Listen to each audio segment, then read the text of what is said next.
من يوم العداوة إلى يوم لقاء الله. أما بعد فقد قال الحكيم في كتابه الحكيم وقد القائلين أعوذ بالله من الشيطان الرجيم نحن نقص عليك نبأهم بالحق إنهم فتية آمنوا بربهم وزدناهم هدى.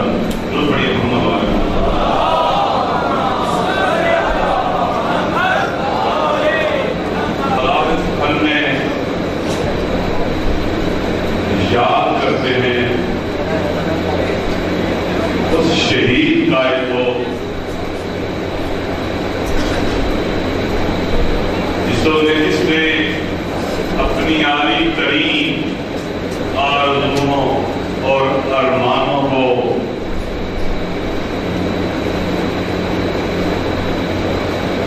اپنے خون سے زندگی بخشی اور ان کی سچائی کی گواہی اپنی شہادت سے دی.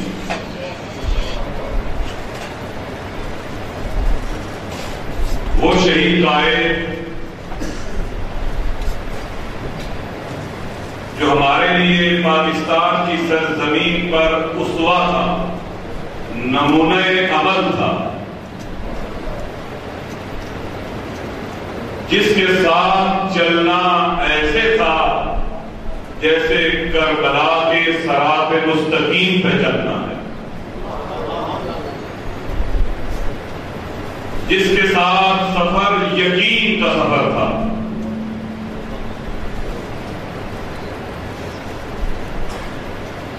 جس میں کسی شک کی گنجائش نہیں تھی، جس کے ساتھ چلنا یعنی امام زمانہ کے ساتھ چلنا ہے، یعنی خدا کے راستے پہ چلنا ہے.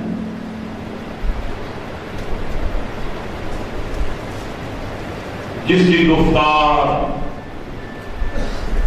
جس کی رفتار، جس کا اٹھنا بیٹھنا سیرت اہل بیت کا آئینہ دار تھا.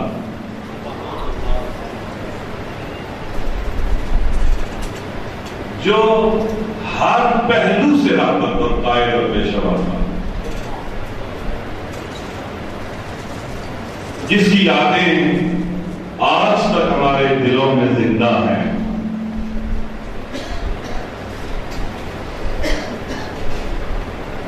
جو ہماری محفلوں کی جان ہے.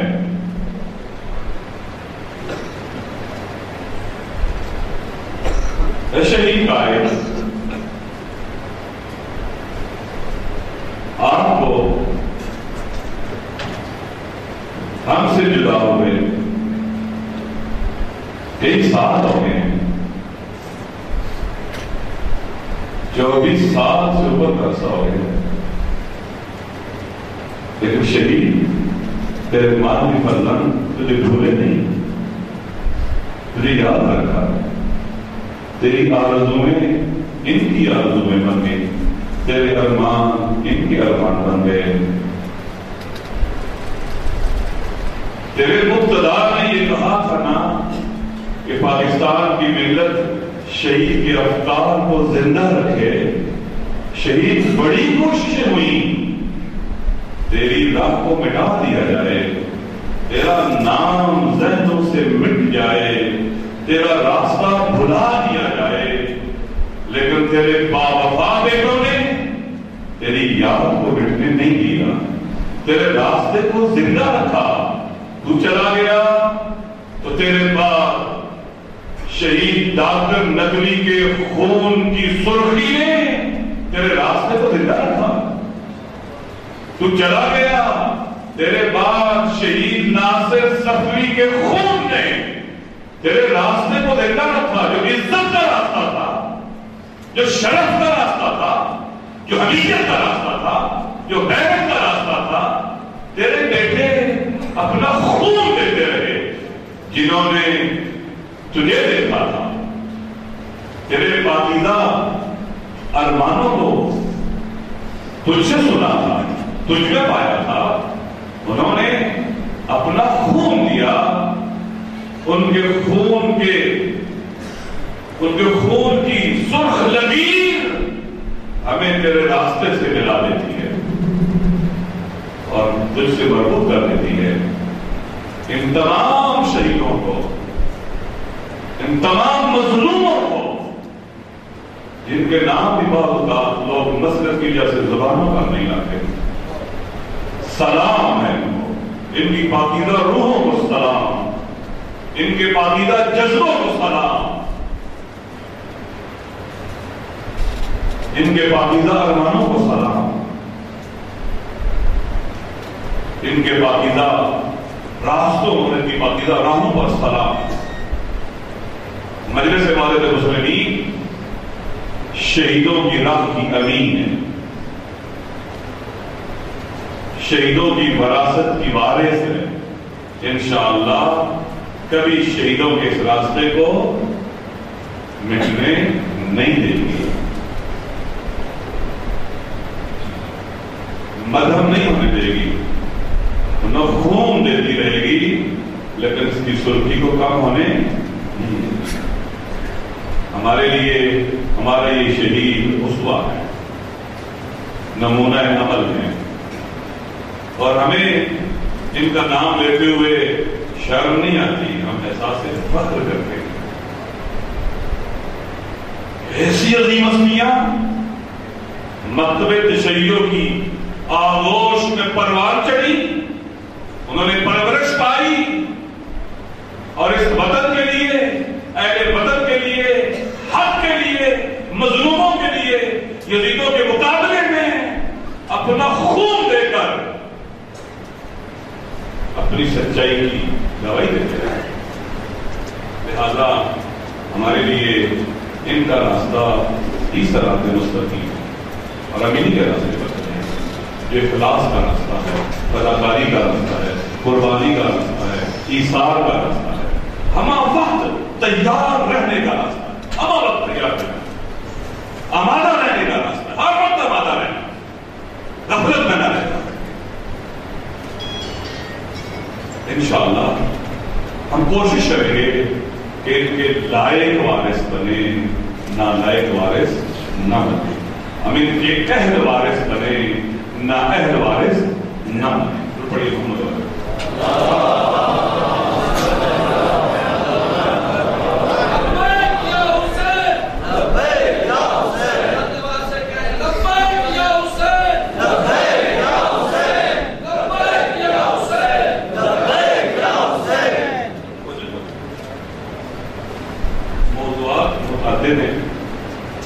کوشش کر رہا تھا کہ کس طرح سے ان کو سمیٹ سکوں تاکہ آپ مظاہرے میں بھی شریک ہو سکیں اور بات بھی کمپلیٹ ہو جائے اور بہت سے جو سوالات ہوتے ہیں ان کا بھی جواب دیا جا سکے.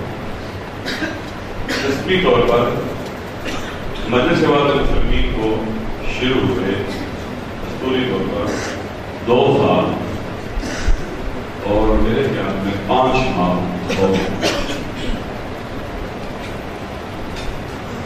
اس حوالے سے دیکھا جائے اور یہاں ان نورانی چہروں کو دیکھا جائے، ان بانشاہ چہروں کو دیکھا جائے جن میں امید نظر آتی ہے، جن میں حوصلہ نظر آتا ہے، ہمت نظر آتی ہے، جذبہ اور بلبلہ نظر آتا ہے، تو یہ سفر واقعاً ایک معجزہ آسا سفر ہے. ان مشکلات میں، ان سختیوں میں، اس بد اعتمادی کی فضا میں، ان مایوسیوں میں، ان دوریوں میں اٹھنا حوصلے کی علامت ہے. سر بلند کرنا شجاعت اور بہادری کی علامت ہے. آگے بڑھنا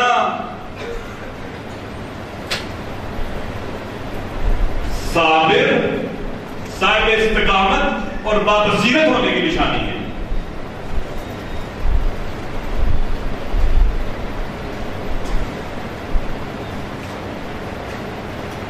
قوم کو مایوسی سے نکالنا، اندھیروں میں، نا امیدی کے اندھیروں میں امید کے چراغ جلانا، یہ آسان کام نہیں تھا. یہ آپ دوستوں کے خلوص، اخلاص، ہمت، فداکاری اور ایثار کا نتیجہ ہے. مدد کا نتیجہ ہے۔ ان تنصروا اللہ ینصرکم ویثبت اقدامکم۔ آج گلگت سے لے کر بلتستان سے لے کر وادی بحران اور کوئٹہ تک، بلوچستان تک تنظیمی سیٹاپ موجود ہے اور دن بدن بہتر ہو رہا ہے۔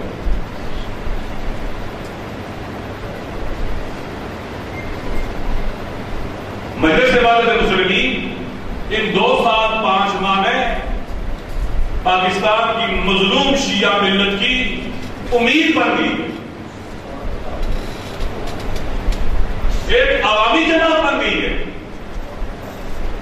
ایک ایسی جماعت جو ان مظلوموں کے دل کی دھڑکن بنتی چلی جا رہی ہے۔ اس نے ایسے کام کیے ہیں جو بظاہر اگر کوئی فقط مادی وسائل خرچ کر کے کرتا تو شاید ممکن نہ ہوتے۔ ہمارے دشمن نے شیعہ قوم کو تقسیم کرنے کے لیے، اگر یہ بات نہیں آنی تھی لیکن میں بھی کر دیتا ہوں، تقسیم کرنے کے لیے، داخلی طور پر کمزور کرنے کے لیے ہمیں گزشتہ کئی سالوں سے اٹھایا ہوا تھا۔ ایک فورم ذاکرین، عزادار اور خطباء ایک طرف اور علماء ایک طرف۔ ایک خلیج آئی تھی، بہت بڑی خلیج، جس نے ملت کو اتنا تقسیم کر دیا ہوا تھا کہ دشمن کے مقابلے میں بعض اوقات ناتوان نظر آتی۔ کئی سال کی انویسٹمنٹ تھی دشمن کی کہ شیعہ قوم کو اندر سے کھوکھلا دیا جائے، کمزور کیا جائے، تفرقے کا شکار کر دیا جائے مختلف حوالوں سے۔ لیکن آپ دوستوں کے جذبائی ساتھ، آپ دوستوں کی فداکاری اور بصیرت اور استقامت کا نتیجہ ہے کہ 1 جولائی کو دنیا نے دیکھا وہاں علماء، ماتمی، عزادار، ذاکرین، خطباء، شعراء، نوحان، ہر کوئی وہاں پر موجود ہے۔ کل مولانا زرقاوی صاحب درست کہہ رہے تھے کہ مجلس اتحاد المسلمین اس کوشش کے نتیجے میں ایک وحدت کی اہمیت لوگوں کے سامنے آئی، اکٹھے ہونے کی اہمیت سامنے آئی اور لوگ اکٹھے ہوئے۔ دشمن کی 40 سال سے زیادہ کی انویسٹمنٹ برباد ہوئی ہے۔ لہذا یہ سفر جو شروع ہوا، اس وقت پورے پاکستان میں اس شجرہ طیبہ کی شاخیں بھی موجود ہیں اور یہ پھل بھی دینے لگا ہے پورے پاکستان میں۔ لیکن یہ آغاز راہ میں ہے، یہ بالکل ابتدا ہے۔ میں اکثر یہ کہتا رہتا ہوں کہ منظم دشمن کا مقابلہ اس سے بہتر منظم ہو کر کیا جائے، آمادہ دشمن کا مقابلہ اس سے بہتر آمادگی کے ذریعے ہوتا ہے، ویل پلان دشمن کا مقابلہ اس سے بہتر منصوبہ بندی کے ذریعے ہوتا ہے۔ یہ ہمیں کرنا پڑے گی، اس پر ہمیں جانا پڑے گا۔ گزشتہ چند مہینوں میں وادی بحران، سندھ، اندرون سندھ اور کراچی سے لے کر یہ سلسلہ شروع ہوا اور یہ چلتے چلتے گلگت بلتستان تک جا پہنچا۔ عوامی تحرک میدان میں، کراچی میں اعلان کیا تھا کہ یہ سال میدان میں حاضر رہنے کا سال ہے، میدان میں حاضر رہنا ہے، اور مجلس اتحاد المسلمین نے ثابت کیا کہ یہ میدان میں حاضر ہے، میدان سے باہر نہیں۔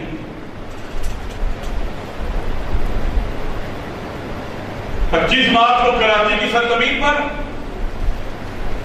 ہمارے ایک بزرگ عالم دین اسلام آباد کے، ان کا تبصرہ یہ کہ جب میں نے دیکھا کہ وہاں پر دفاع پاکستان سوکال دفاع پاکستان کونسل اجتماع کر رہی ہے، فلاں تحریک کر رہی ہے، فلاں رحمان کر رہا ہے، فلاں لوگ کر رہے ہیں، مختلف پارٹیاں اجتماع کر رہی ہیں، فلاں رحمان صاحب کر رہے ہیں، سنی تحریک کر رہی ہے، اور لوگ بھی کر رہے ہیں، عمران خان نے کیا ہے.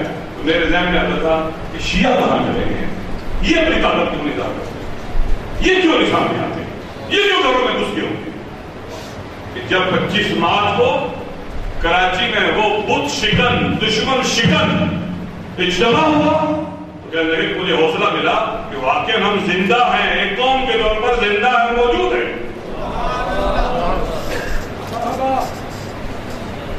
واقعی وہ معجزہ تھا کہ سندھ کے کونے کونے سے وہ غریب آدمی، وہ مخلص شیعہ، میں مختلف علاقوں میں دوڑنے بھی گیا تھا، وہ مخلص آدمی جو کچھ نہیں مانتا، اگر آپ اس سے محبت اور پیار سے بات کریں نا، آپ بہت کرتے ہیں، کچھ نہیں مانتا. مولانا جلالہ میں جو جملے ہیں نا خط امام علی کے علیہ السلام والسلام کے مالک اشتر کے نام، اس میں لکھا ان چیزوں کو بیان کیا. یہ غریب لوگ، یہ مستضعف لوگ، یہ بہت باوفا ہوتے ہیں، بہت باوفا ہوتے ہیں، جن کو معاشرہ اپنے پاؤں کے ٹھوکر پر کرتا ہے،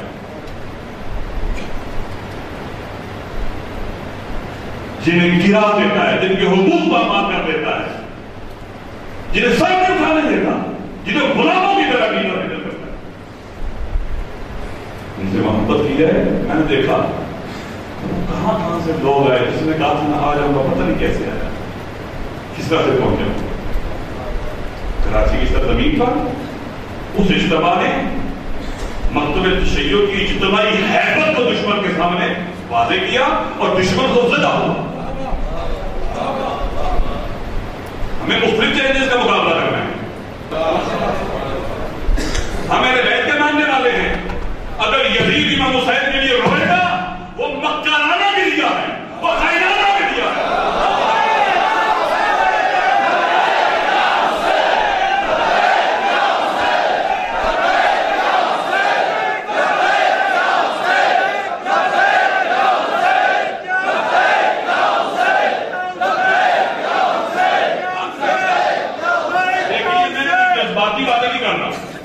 اس کے پیچھے آئیڈیالوجی ہے، عقیدہ ہے، نظریہ ہے، فکر ہے، سوچ ہے. ہم اٹھے ہیں، ہمارے 12 میں سے 11 امام شہید ہیں. ہم زندہ رہنے کے لیے نہیں اٹھے، ہم شہید ہونے کے لیے اٹھے. عزت سے زندہ رہنے کے لیے نہیں اٹھے ہیں، عزت سے مرنے کے لیے اٹھے ہیں.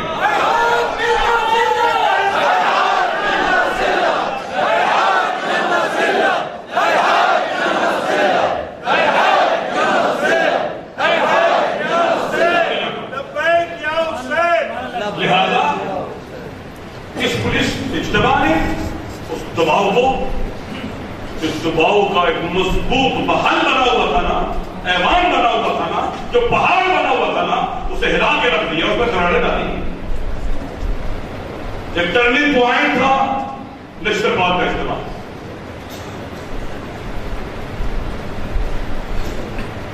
سیاسی پارٹیوں کو پتہ چل گیا کہ اب شیعوں کو ایسے ہی دھوکہ نہیں دیا جا سکے. یہ بے سرپرست نہیں ہے، یہ ایسا اس ریوڑ کی طرح نہیں جس میں چوپان ہی نہ ہو، ایسا نہیں ہوگا. یزید 10 محرم کو دیکھ رہا تھا اور حسین قیامت تک کو دیکھ رہا تھا.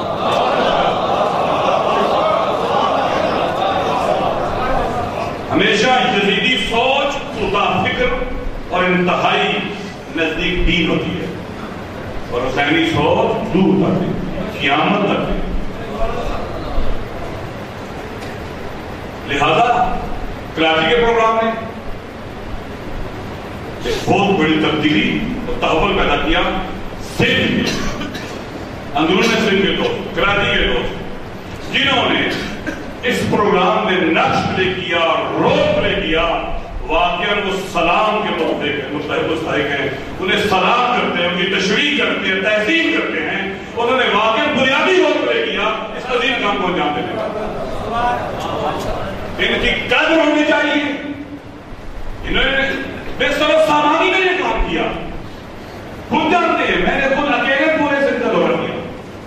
ہمارے ساتھ بھی علماء نہیں تھے. جب یہ آلہ صاحب ہوتے تھے، اگر امامی اور ذکی بھائی گاڑی چلاتے تھے. ذکی بھائی گاڑی میں رکھا، عوام کے پاس کے لوگوں کے پاس کے محبت کی. لوگ عزت چاہتے ہیں، لوگ تحقیر نہیں چاہتے، عزت اللہ چاہتے ہیں. علی کے شیعہ ہے نا، اس کے شیعہ جو کائنات کا سب سے بڑا صاحب عزت ہے. اللہ کراچی کے پروگرام نے ہر لحاظ سے پاکستان کی سوسائٹی پر سیاسی، سماجی، مذہبی مختلف حوالوں سے بہت زبردست اثر ڈالا. مؤثر تھا وہ. اس کے نتیجے میں پورے پنجاب کے اندر ایک تحریک چلی، ایک موومنٹ چلی، بڑے بڑے اجتماعات کی. کراچی کے پروگرام کے بعد اسلام آباد کا دھرنا 9-10 دن وہ جاری رہا، جس کے نتیجے میں لوگوں میں بیداری آ چکی تھی. کراچی کے پروگرام سے، اسلام آباد کے پروگرام سے پاکستان کے 85 شہروں میں اجتماعات ہوئے. پاکستان سے باہر UK میں، پاکستان ایمبیسی کے باہر، ناروے میں، آسٹریلیا میں اور یورپین کنٹریز کے اندر، کینیڈا میں 3 مقامات پر، امریکہ میں، پاکستان ایمبیسی کے باہر، واشنگٹن میں اجتماعات ہوئے، احتجاجات ہوئے. ایک منظم احتجاج، ایک باوقار احتجاج جو ہمارے شہر میں شام ہے وہ ہوا. کہاں پر؟ واقعہ خلاص میں. ستاری کی حکومت پر دباؤ ہمیشہ تھا. ہم بات کرتے ہیں کہ پیپل پارٹی نے ہمیں، کسی سیاسی پارٹی نے شیعہ قوم کے حقوق کی حفاظت نہیں کی، تحفظ نہیں کیا. یہ خالی باتیں کرتے ہیں. یہ حکومت میں بھی ہے اور باتیں ایسے کرتے ہیں اپوزیشن میں. شرم نہیں آتی ہے. سندھ میں جو بھی شیعہ قتل ہوتا ہے، جو حکمران ہیں پہلے مرنے پر وہ مجرم ہیں، اس کے بعد بات کرتی اور مجرم ہیں. چاہے وہ پیپل پارٹی کی حکومت ہے، چاہے وہ ALP کی حکومت ہے، حکومت چاہے MKO کے لوگ ہیں، چاہے کنسٹرل پارٹی کے لوگ. یہ سارے جواب دیں ہمارے لیے. کسی نے ہمارے لیے کوئی قدم نہیں اٹھایا امریکہ پر، سوائے باتیں کرتے ہیں. لہذا میں جس کے بعد یہ اسٹینڈ لیا تھا کہ اب ہم اپنے حقوق کا تحفظ خود کریں گے. ہم ملت کو بیدار کریں گے، قوم کو بیدار کریں گے، باشعور بنائیں گے، منظم کریں گے، نظم کی لڑائی میں بڑھوکر طاقتور بنائیں گے، تاکہ ہم اپنے حقوق کا خود تحفظ کر سکیں، اپنے حقوق کی خود حفاظت کر سکیں. یہ سیاسی پارٹیاں جو فرعونی جماعتیں ہیں، یہ ہمارے حقوق کا تحفظ نہ انہوں نے کیا ہے، نہ کر رہی ہے، نہ آئندہ کریں گی.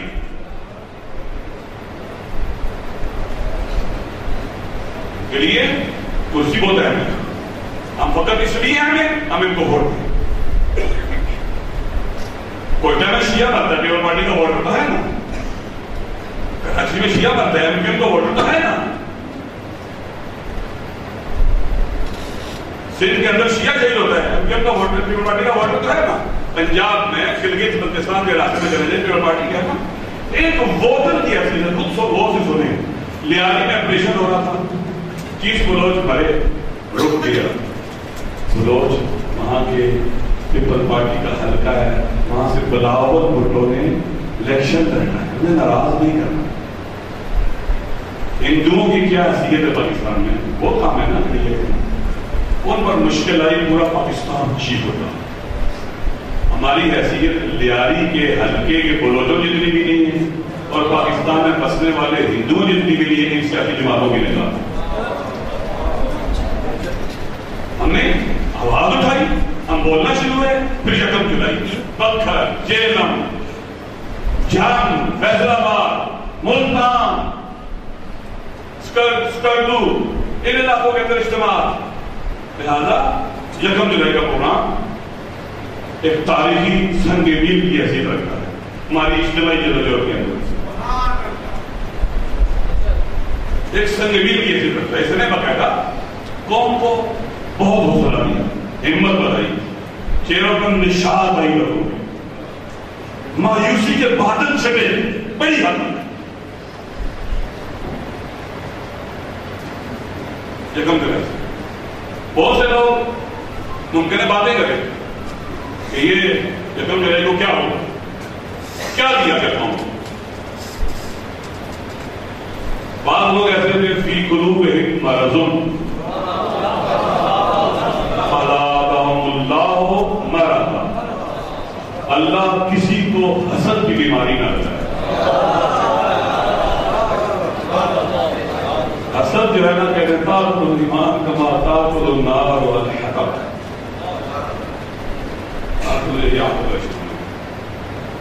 الحسد یاکل الایمان کما تاکل النار والحطب، یعنی حسد ایمان کو ایسے کھا جاتا ہے جیسے آگ لکڑی کو راکھ کر دیتی ہے۔ کچھ لوگ ہیں جو اندر سے راکھ شدہ حیثیت میں راکھ ہو گئے ہیں، اندر ان کے اندر کی لکڑی کوئلہ بن گئی ہے، جل کے مایوسیاں پھیلاتے ہیں، کہتے ہیں کیا ہوا بھائی۔ مجھے کراچی کے سیکرٹری جنرل کی بات کے کہنے لگے کراچی کا یہ پروگرام ہے نا، خود پروگرام یہ انعقاد یہ خود ایک لائحہ عمل ہے، یہ عظیم اجتماع یکم جولائی کا خود ایک لائحہ عمل کی حیثیت رکھتا ہے۔ کیا لائحہ عمل ہے؟ یعنی قوم کو اس نے نشاط دی، نشاط کیا، مایوسی نکالا، حوصلہ دیا، ہمت بنائی اور ہماری یونٹی کا وحدت کا مظہر بنا۔ ایک تحرک پیدا ہوا، ڈسکشن ہوئی، رابطے ہوئے، ذاکرین، علماء، ادادار، ماتمی سارے جمع ہو گئے۔ یہ ایسے نہیں ہوئے، یہ ملاقاتیں ہوئی ہیں، ملے ہیں، اکٹھے ہوئے ہیں، پھر وہاں آئے ہیں نا۔ لیکن انشاءاللہ جیسے ہم نے وہاں کہا کہ جو اعلانات وہاں کیے تھے ہم ان پر عمل کرنے کی طرف بڑھ رہے ہیں اور خدا نے مدد کی تو اس میں انشاءاللہ عزیز ہم پیچھے نہیں ہٹیں گے۔ قوم میں بیداری ہے، قوم ساتھ ہے ہمارے اندر جو میں سے بات کرو، ہمیں خدا کا شکر بجا لانا چاہیے کہ اس نے ہمیں توفیق دی کہ ہم اس کے راستے پر چلیں۔ اخلاص اور معنویت میں اضافہ ہونا چاہیے، ہماری تلاوت قرآن روزانہ ہونی چاہیے، مرد المعنویت ہونی چاہیے، ہمارے دفاتر ہیں یہ انہیں عبادت گاہ پر جانا چاہیے، یہ سیاست بازی کے مراکز سے نہ کریں، اس کے خلاف بولو، اس کے خلاف بولو، اس کی جڑ کاٹو، اس کی جڑ کاٹو، ایسا نہیں۔ اخلاص کی بنیاد اپنے اخلاص کو کبھی کریں۔ روایت ہے کہ جس نے 40 دن تک جو اللہ کے لیے مخلص ہو گیا، اللہ تعالیٰ اس کے سینے کو حکمت کا چشمہ بنا دیتا ہے اور اس کی زبان پر حکمت کے سوتے پھوٹتے ہیں۔ اخلاص میں نے عموماً یہ ایران عراق جنگ کے حوالے سے بھی بات سے کافی پڑھتا رہتا ہوں، جو خاطرات یہ یادداشتیں ہیں، اکثر ایران عراق جنگ کے جو کمانڈر تھے سپاہ کے، ان کی عمریں 20 21 22 23 24 25 یہ عمریں تھیں، یہ ساتھ اس عمروں کے وہ کمانڈر ہوتے تھے جو جنگ لڑتے تھے۔ اخلاص تھا، معنویت تھی، روحانیت تھی، عشق تھا، تحب تھا، اللہ بصیرت دیتا تھا، اللہ رہنمائی کرتا تھا، اللہ الہام کرتا تھا، اپنے راستے پر چلنے والے بندوں کو خدا کبھی ذل و رسوا نہیں ہونے دیتا۔ ہمارے یہاں دعا کو میں رواج پانی چاہیے۔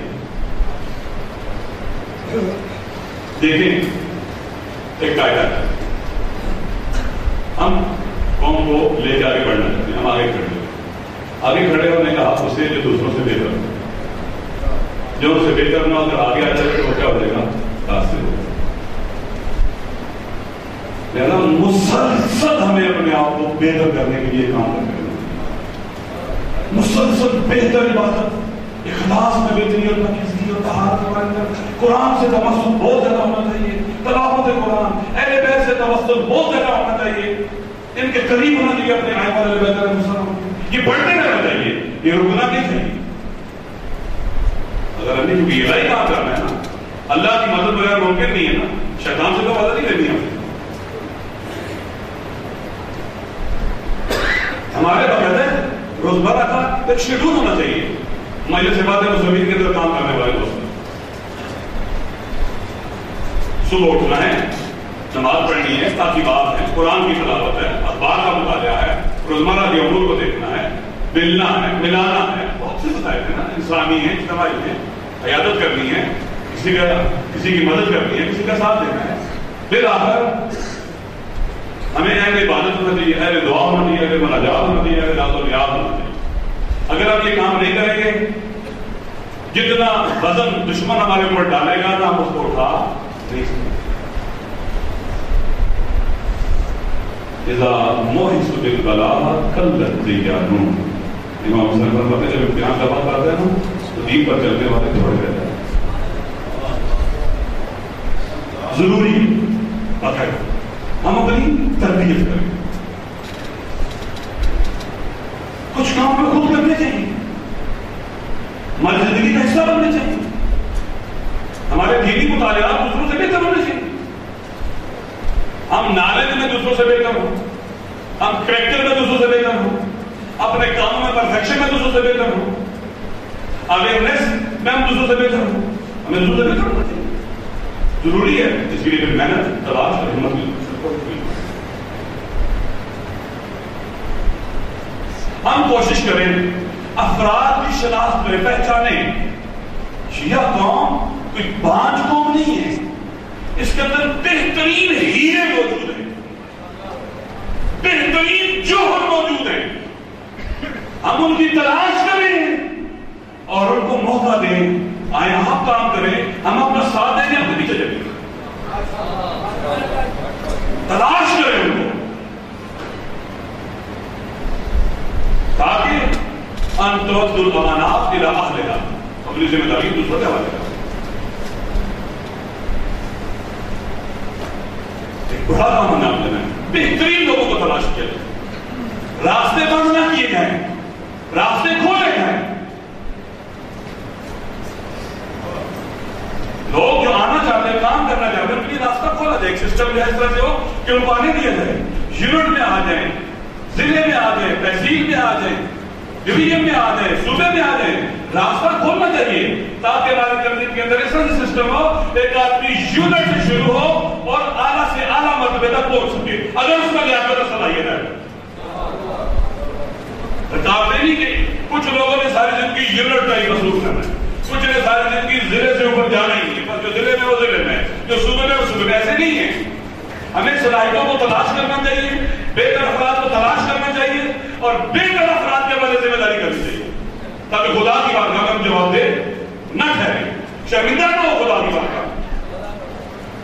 یہ ضروری ہے.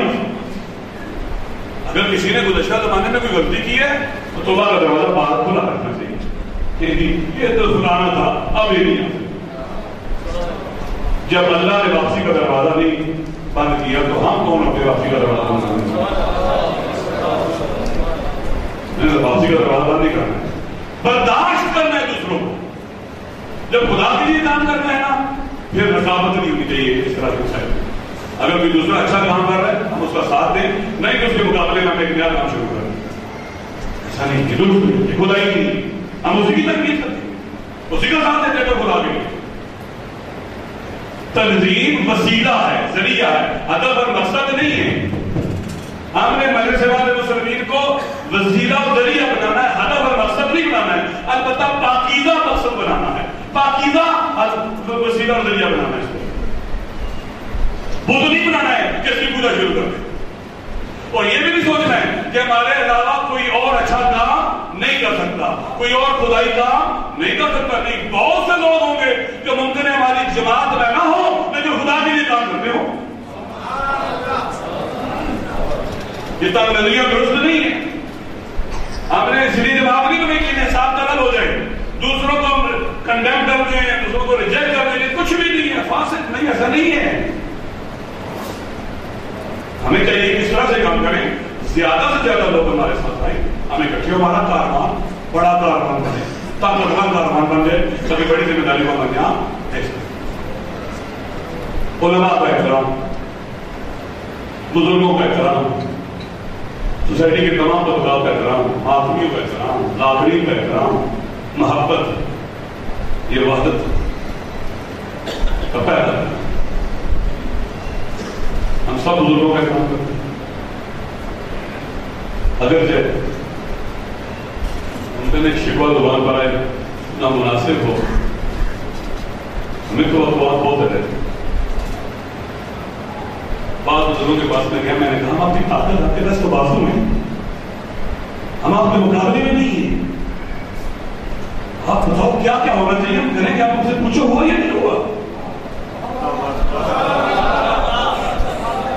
لیکن ہم ایک مربتی میں دیکھتے ہیں، امید ہے ہم خدا کی بارگاہ میں دعا کریں گے، اللہ تعالیٰ ہمارے بزرگوں کے دلوں کو ہمارے بارے میں نرم کر دے،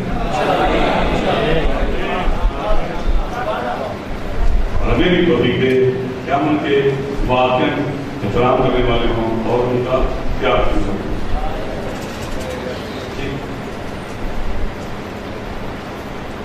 جن جن علاقوں میں آپ ہیں، ذاکرین سے رابطہ، علماء سے رابطہ، مدارس سے رابطہ، مساجد سے رابطہ، مسجد ہمارا اور امام بارگاہ ہمارا مرکز ہونی چاہیے۔ عام طور پر کہاں ہے ہم نے بتاؤ کہ ہمارا دفتر الگ ہو، آکاش مسجد اور امام بارگاہ ہی ہماری فعالیت کی جگہ، ہم مسجد اور امام بارگاہ سے الگ تھلگ نہ، جتنا ہم مسجد اور امام بارگاہ کے قریب ہوں گے نا، اتنا ہی خدا پہلے بیٹھ کے قریب۔ بہترین جگہ ہے دینی فعالیت کی، اجتماعی فعالیت کی، مظلوموں کے حق میں کام کرنے کی، ظالموں کا مقابلہ کرنے کی اور اپنی قوم اور ملت کو عزت کے مقام تک پہنچانے کی۔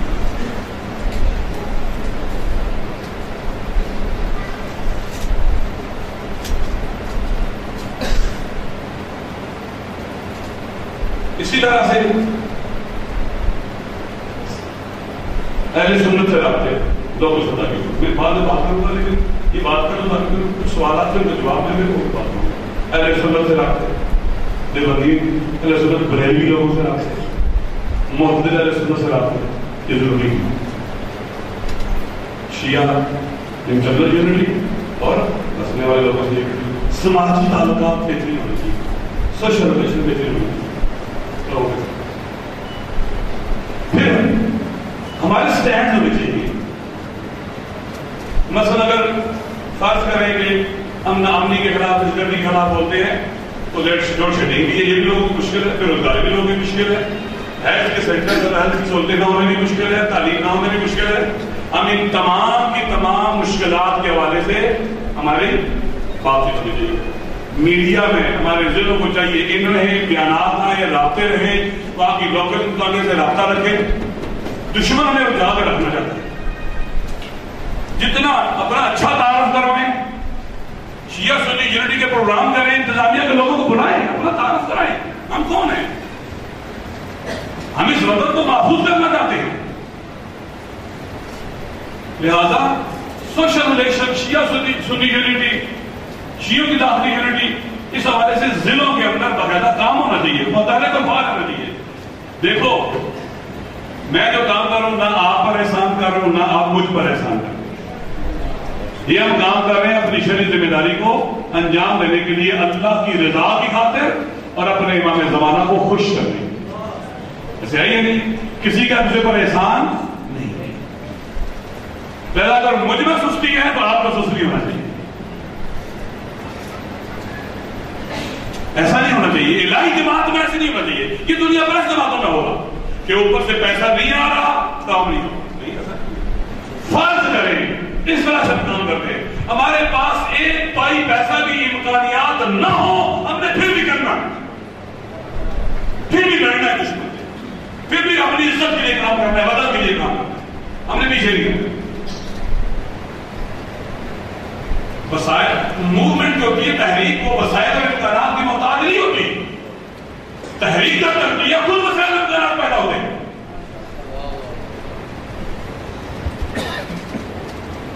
لہذا ہمیں چاہیے کہ ہم ہر حال میں اپنی ذمہ داری کو انجام دینے کے لیے تیار. کوئی ہماری مدد کرتا ہے یا نہیں, ساتھ دیتا ہے یا نہیں دیتا, صوبہ فعال ہے یا مسئلہ نہیں, مرکز فعال ہے یا, ہم نے اپنی ذمہ داری کو انجام دینا ہے. میری کابینہ میرا ساتھ دیتی ہے یا نہیں دیتی, کوئی بھی مسئلہ ہے ہم نے کہا یہ ہماری شرکت کی. پھر دیکھو ہماری مثال ایسی ہے جیسے لوگ موت کی سرحد پر کھڑے ہو,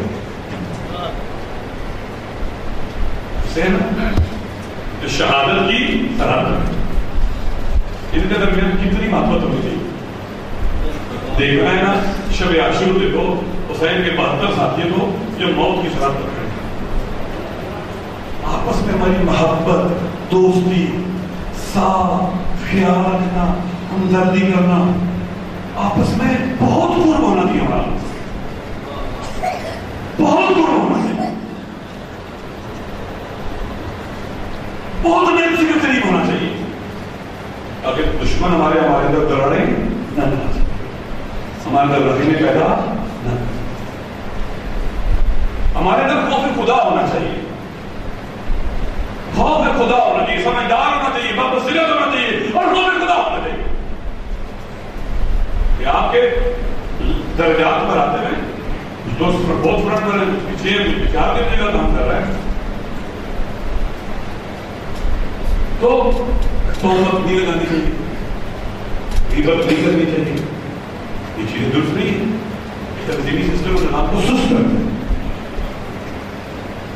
کوشش کریں کوئی نقص دیکھتے ہیں تو اس کو غلط کرتے سمجھیں, نہیں اس کے لیے جریان ایک پورا ایک وہ بنا دیں, ایک تحریک شروع کر دیں. ایسا نہیں, اس لیے تنظیم کو نقصان ہوتا ہے. میں نے دیکھا ہے جہاں بھی ہم نے بڑا کام کیا ہے معاملات میں مشکلات رہی. کراچی میں دیا, لاہور میں دیا, لاہور میں مشکلات رہی. یکم جولائی کے بعد لاہور میں مشکلات دوستوں کا رہی. ہمارا دشمن بہت چلا ہے, شیطان یوسوس فی صدورہم, یہ شیطان دائما ہمارے پیچھے ہے. اس نے قسم کھائی ہے کہ میں اللہ ان تیرے بندوں کو اغوا کروں گا. لہذا ہر وہ کام جو تنظیمی طور پر ہمیں اندر سے کمزور کرے وہ گناہ ہے. جذبے میں, فارمولے میں, تنظیم کی مرضی میں ہم کر رہے ہیں, لیکن ہم اس کی جھٹ ڈالتے ہیں. خطرناک اپنے دوستوں کے خلاف. وہ آپ اکٹھے تھے, ایک عظیم کام کیا, اب بکھر جاؤ گے تو کیا ہوگا؟ کچھ نہیں کیا ہوگا. کوتاہیاں ہم میں, خامیاں ہم میں, غلطیاں ہم میں, پر کام نہیں ہم کہتے, ہم کام ہے نہیں, ایسا نہیں ہے. گنجائش ہے ہمیں بہتر ہونے کی. وہ تو ضرور سے کرو ایک دو پڑھی دو.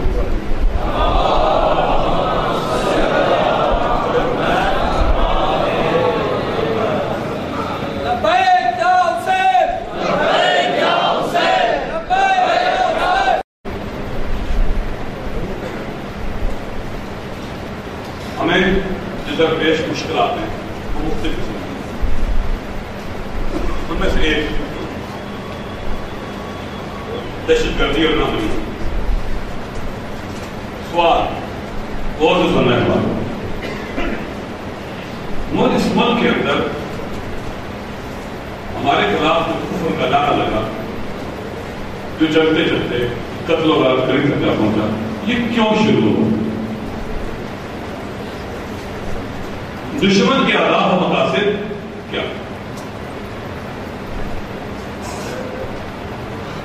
کیوں پاکستان کی سرزمین پر پاکستان بنانے والے ان بڑی حکومت پر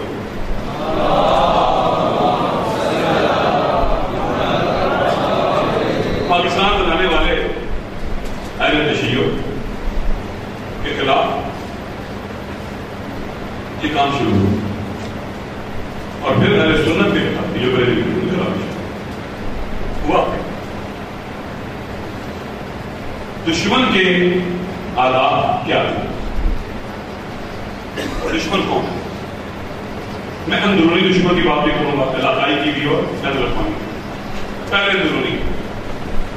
اندرونی دشمن مسلک کے دیوبند سے تعلق رکھنے والا تکفیری طبقہ.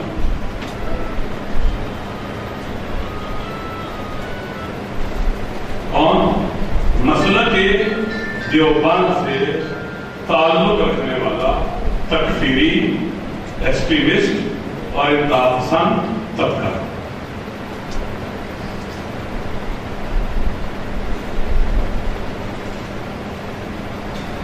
انہوں نے شیعہ کفر کا دعویٰ کیا. کیوں؟ ٹارگٹ کلنگ کی طرف ہے. کیوں؟ استعمال ہوئے، فقط استعمال نہیں ہوئے، ان کا اپنا بھی عقیدہ ہی یہ کام کرنا چاہتے ہیں. اللہ بھائی اور بین الاقوامی حالات سازگار ہو گئے اور اسے انہوں نے استعمال کیا. یہ چند اہداف تھے، یہ خود اور علاقائی داخلی اور بین الاقوامی قوتیں. نمبر 1، شیعوں کو پاکستان میں قادیانیوں کی طرح بنا دیا گیا.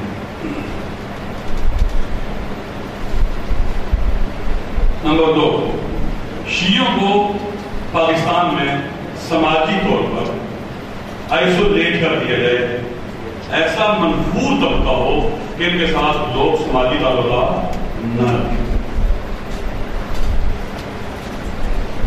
نمبر 3، شیعوں کو مسلم پلیٹ فارم سے الگ کر دیا جائے اور مسلم امہ کا کوئی پلیٹ فارم بھی شیعوں کو موجود نہ. یعنی پوری اہل سنت کو شیعوں کے مقابلے میں لا کر دیا، تمام اہل سنت. نمبر 4، شیعوں کو سیاسی طور پر کمزور اتنا کر دیا جائے کہ ان کی کوئی سیاسی آواز، کوئی سیاسی طاقت، کوئی طاقت اسٹیبلشمنٹ کے اندر بھی نہ ہو، عام لوگوں کے اوپر، ریاستی اداروں میں، فوج میں بھی ہم لوگوں پر نہ ہو، سیکیورٹی کے اداروں میں بھی ہم لوگوں پر نہ ہو. ان کی طاقت کمزور ہے، ان کو دوسرے اور تیسرے درجے کا شہری بنا دیا.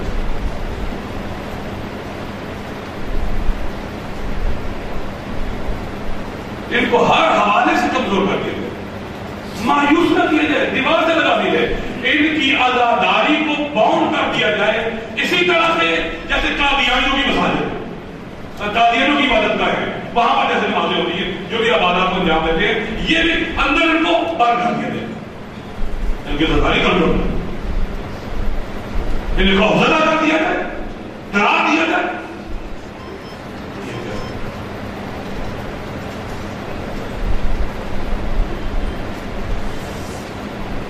یہ کام کیوں ہے؟ شیعوں کو الگ کیا جائے، پھر اس کے بعد اہل سنت کی بات ملک پر پھر قبضہ کرنا. اس میں ان کو کسی حد تک کامیابیاں بھی ہوئی. ہمارے ریاستی اداروں میں بڑے لیول کے اوپر اہل تشیعوں کا داخلہ بند کر دیا گیا، کی پوائنٹ سے اٹھا دیا گیا. فوج کے اندر کسی تکفیری طبقے کو مساجد میں ان کے مولویوں کو بھرتی کر کے ایک برباد کر دی. ایئر فورس میں، نیوی میں، آرمی میں جن کے ڈی ایچ اے جو ہے حاصل کی ہو مساجدوں کے اندر. یہ جو بندی مرتبے فکر کے جو انتہا پسند تھے، ان کا بیس کرتا ہے دیوبند کا، دیوبندیوں کا دیوبند انڈیا.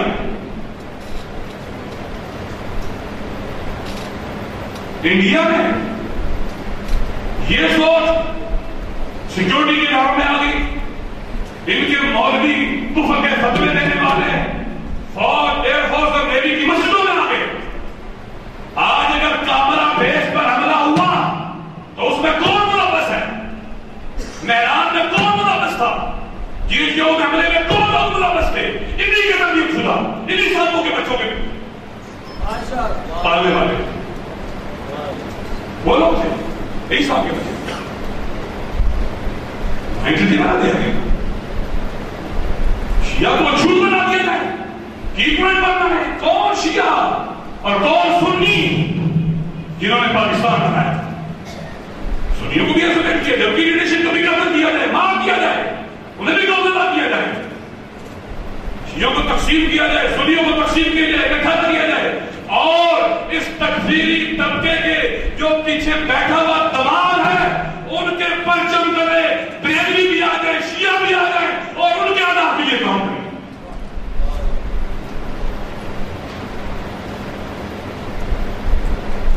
ملک کو نامن کرتے ہیں. مجھے حیرانگی ہوتی ہے اپنے سیکیورٹی کے اداروں سے کہ کس طرح انڈیا سے آپ باتیں کرتے ہیں. افغانستان میں انڈیا کے کیمپ ہیں, وہاں پر ٹریننگ دے کے لوگوں کو یہاں بھیجا جا رہا ہے. بھائی پاکستان میں ہر جگہ آپ نے مسجد بنائی, فوج ہے, فوج نے بھی اور لوگوں کے اوپر, وہاں پر ٹریننگ کیمپ تو آپ کے اندر موجود ہوں گے.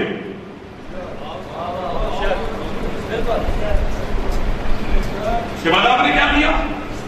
ان کو سیاسی طور پر طاقتور بنایا. سیاسی طاقت کا توازن مذہبی طور پر, سیاسی طور پر, مسلح طور پر ان کو طاقتور بنایا گیا, جس سے سیاسی توازن ختم ہو گیا پاکستان کے اندر. مذہبی توازن کم ہو گیا. ضیاء الحق کے آنے سے پہلے پاکستان میں سب سے زیادہ دینی مدرسے بریلویوں کے تھے. اس کے بعد دیوبندی, شیعہ اور باقیہ, جو کہ بریلویوں کی آبادی سب سے زیادہ ہے. ان نیچرل گروتھ ہوئی ہے دینی مدارس کی. اب دیکھیں آبادی بریلویوں کی زیادہ ہے, تقریباً میں کہہ سکتا ہوں 90% اور 85% مدارس ان کے ہیں, تکفیری سوچ رکھنے والوں کے مراکز کے ہیں, اور 50% باقی شیعہ بریلوی اور پردے. یہ میں نے بہت بڑی بات کی ہے, 10%. مذہبی توازن کو آپ نے یہاں پر گڑبڑ کیا, آپ نے سیاسی توازن گڑبڑ کیا, آپ نے سوشل توازن خراب کر دیا اور ملک کو انبیلنس کر دیا. ان دہشت گردوں کے حوالے کر دیا جن کی باغ ڈور امریکہ میں بھی ہے, اسرائیل میں بھی ہے اور انڈیا میں بھی. وہاں سے استعمال ہوتے ہیں. اور امریکہ تو چائنا کو اپنا نہیں سمجھتا ہے, انڈیا تو چائنا کو اپنا نہیں سمجھتا ہے. گلگت اور بلتستان ڈسٹرب ہونا چاہیے تاکہ چائنا کو گوادر تک کی رسائی بند ہو. بلوچستان بھی ڈسٹرب ہونا چاہیے, سارا علاقہ ڈسٹرب ہونا چاہیے. دوستو ایک کھیل کھیلا ہے ان قوتوں نے جو بظاہر پاکستان بچانے والی ہیں, لیکن پاکستان کو تباہ کیا انہوں نے اپنی ہاتھ. اب کرنا ہے جو دشمن کا ہدف تھا اس کا مقابلہ. اگر دشمن کی کوشش یہ تھی کہ ہماری عزاداری محدود ہو جائے, ہم زیادہ سے زیادہ عزاداری کریں.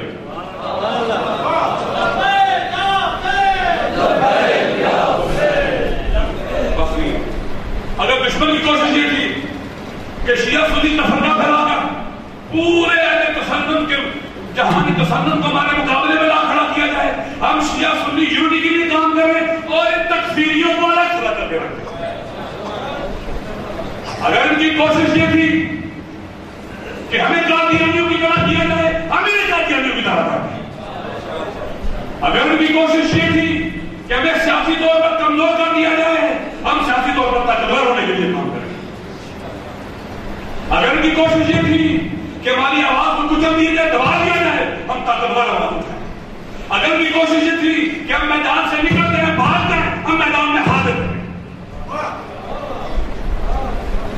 اگر ان کی کوشش یہ تھی کہ ہمارے ریاستی اداروں کا مائنڈ سیٹ تبدیل کر کے اس ملک کو تباہ و برباد کیا جائے, ہم ان کا مائنڈ سیٹ چینج کر کے اصلی جگہ پر لیں.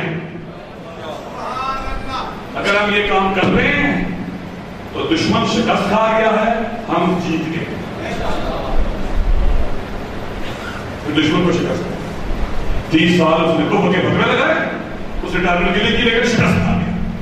ایران عراق جہاں کوئی لاکھوں شہید زخمی ہیں ایرانی, کیا ایران کو شکست نہیں, صدام کو. کیوں صدام کو شکست نہیں؟ وہ انقلاب ختم کرنا چاہتا تھا, نہیں کر سکتا.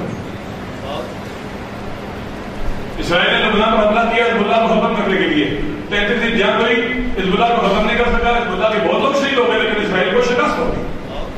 شہید ہونا شکست نہیں ہے. اگر دشمن کے یہ اہداف پورے ہو جائیں تو پھر شکست ہے. اگر ہم دشمن کے وہ مقاصد پورے نہ ہونے دیں, دشمن مایوس ہو جائے, پھر شکست ہوگی. لہذا ہمیں بڑا جامع کام کرنا ہوگا. اپنی مظلومیت کو طاقت میں بدلنا ہوگا, اپنی آواز کو طاقتور بنانا ہوگا, اپنے سماجی تعلقات کو بہت بڑھانا ہوگا. شیعہ سنی یونٹی کے لیے کام کرنا ہوگا, شیعوں کی داخلی یونٹی کے لیے کام کرنا ہوگا, سنیوں کی اور اپنی یونٹی کے لیے کام کرنا ہوگا. اپنے آپ کو سیاسی طور پر طاقتور بنانا ہوگا، اور یہ انتخاب بہترین وقت ہے اپنے آپ کو سیاسی طور پر طاقتور بنانے کے لیے۔ ہم اصولوں کے ساتھ آگے بڑھیں گے، ایسے نہیں ہے جو شورا علی نے کلی طور پر چیزوں کو سامنے رکھا کے مطابق آگے بڑھیں گے، لیکن تبدیلی بھی ہو سکتی ہے، ایسا نہیں کہ نہیں ہو سکتی۔ ایک جنگ لڑنی ہے ہم نے ان 6 مہینوں میں، سیاسی جنگ۔ ہمارا تبلیغ کا شعبہ انشاءاللہ کچھ کریں گے، بھرپور طرح سے وارد ہو، تنظیمی سسٹم بھرپور طرح سے وارد ہو، ISO کے جوان ساتھی بھرپور طرح سے وارد ہوں، ہزاروں جوانوں کو، علماء کو، ذاکرین کو، خطباء کو، قوم کو سیاسی سماجی طور پر ہر لحاظ سے مذہبی طور پر طاقتور بنانے کے لیے یہ 6 ماہ بڑی اہمیت کے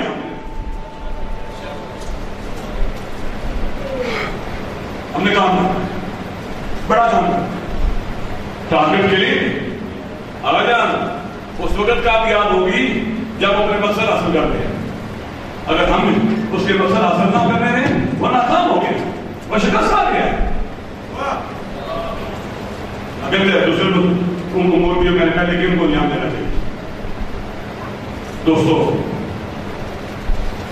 ہمارے اوپر ایک کٹھن ذمہ داری ہے، گھروں میں بیٹھنے کا وقت نہیں ہے، جو خود گھروں میں بیٹھے ہوں وہ قوم کو باہر نکال نہیں۔ آؤ اس پاکستان کی کربلا میں گھروں سے نکلے، اس وطن کو بچانے کے لیے، اہل وطن کو بچانے کے لیے، شیعہ اور سنی کو محفوظ کرنے کے لیے، اس وطن کو امریکہ اور اسرائیل اور انڈیا کی سازشوں سے پاک کرنے کے لیے۔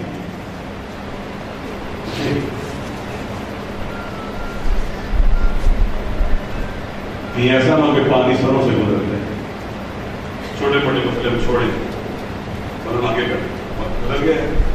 آخر میں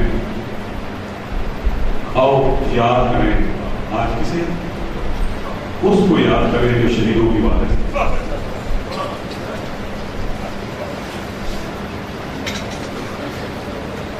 یہ معظمہ بیوی، یہ مکرمہ بیوی، یہ ولیہ بیوی، ہم نہیں جانتے یہ کون ہے۔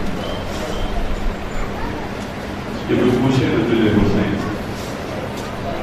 کہتے ہیں اگر امام قرآن پڑھ رہے ہوتے نا بیٹھے ہوئے، جب یہ بیوی آتی نا امام قرآن بند کر کے اس بیوی کے احترام میں کھڑے ہوتے ہیں۔ اور آپ جانتے ہیں کہ امام کا قیام مطلب امام کا نہیں، امام تکوینی اثرات کائنات کے اوپر پوری کائنات احترام میں بیوی میں کھڑی ہوتی ہے۔ ایک یہ منظر ہے اور ایک وہ منظر ہے کہ بیوی کھڑی ہے اور شرابی بیٹھا ہوا ہے۔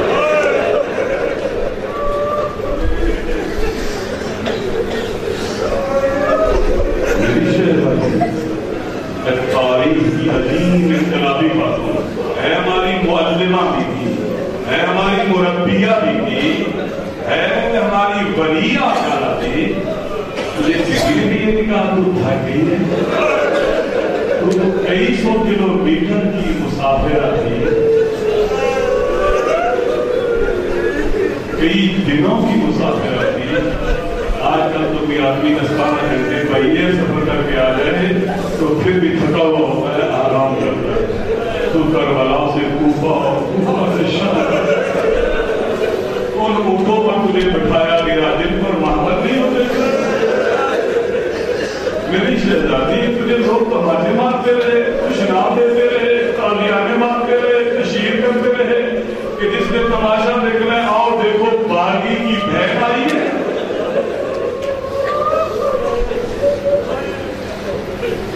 حسین جب بیوی آتی تو حسین کھڑے ہو جاتے، جانتے تھے کس مقام کی بات ہے۔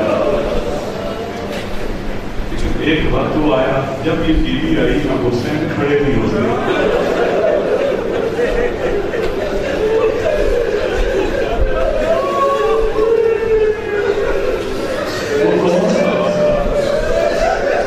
وہ کون سا علماء نے لکھا ہے کہ جب خالی تھوڑا خیمہ آیا الٹی بھی زیب تھی، زخمی کا یہ رہوا بیویاں جب گھوڑے کی آواز سن کر دروازے خیمہ میں آئی، دیکھا سواری آئی ہے، سوارا نہیں آیا۔ باقی سب بیویاں نے تو گھوڑے کو گھیر لیا تھا، کوئی گھوڑے کے گلے میں پائے ڈال کے کہتی ہے یا جواد آدھی یا سب کی آدھی ہے تو میرا چھانا اے میرے بابا کی سواری مجھے بتا دے، میرے بابا کو مارنے سے پہلے کسی نے پانی پلایا؟ یہ بیویاں تو کھڑی ہیں نا گھوڑے کے پاس، زلجلہ کے پاس، ایک بیوی رکی نہیں، وہ تھوڑی ہے کیلے کی طرح۔ عام طور پر شریف اور کریم بیویاں نامحرموں کے سامنے گھوڑا نہیں کرتی، اور وہ بھی میری شہزادی ثانیہ زہرا نامحرموں کے سامنے گھوڑا نہیں کرتی۔ لگتا ہے وہ زلجلہ کی حالت دیکھ کر بیوی سمجھ گئی تھی میرے حسین پہ کیا گزری ہے۔ جب آئی ہے نا بلند ٹیلے پر، ایک ایسا منظر دیکھا، ہمارے استاد جوادی عامری کہتے ہیں جب عرب خواتین پر بڑی مصیبت آئے نا، دونوں ہاتھ اٹھتے کر کے سر پر رکھ دیتے ہیں۔ میری شہزادی نے ایک ایسا منظر دیکھا، دونوں ہاتھ اٹھتے کر کے سر پر رکھ لیا، اور بعد میں لکھا آسمان کی طرف منہ کر کے کہا واہ غربتہ، ہائے غریب الوطنی۔ منظر کیا دیکھا؟ ایک مظلوم ہے، کئی قاتل ہے، کوئی زندہ باد ہے، کوئی تلوار باد ہے، کوئی تیر باد ہے، کوئی پتھر باد ہے، کوئی خنجر باد ہے۔ یہ وہ منظر ہے جسے میرے چوتھا امام یاد کروایا کرتے تھے، کہا کرتے تھے انا ابن من قتل صدرا، میں اس کا بیٹا ہوں جسے قاتل اطمینان سے مارتے رہے۔ انہیں پتا تھا حسین کا کوئی نہیں بچا۔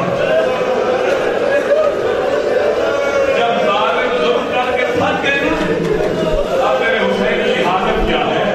آنکھوں میں اتنا خون ہے، آنکھیں کھلتی نہیں ہے، سر جگہ جگہ سے کٹا ہوا ہے، شانوں میں اتنی تلواریں لگی ہیں تلواروں کے بار میں، اب امام اپنے بازوں پر وزن نہیں ڈال سکتے، اتنی نیزے اور تیر لگے ہوئے ہیں، بیٹھ نہیں سکتے۔ میرا حسین ہاتھ میں لیٹا ہوا ہے، آنکھوں میں خون ہے۔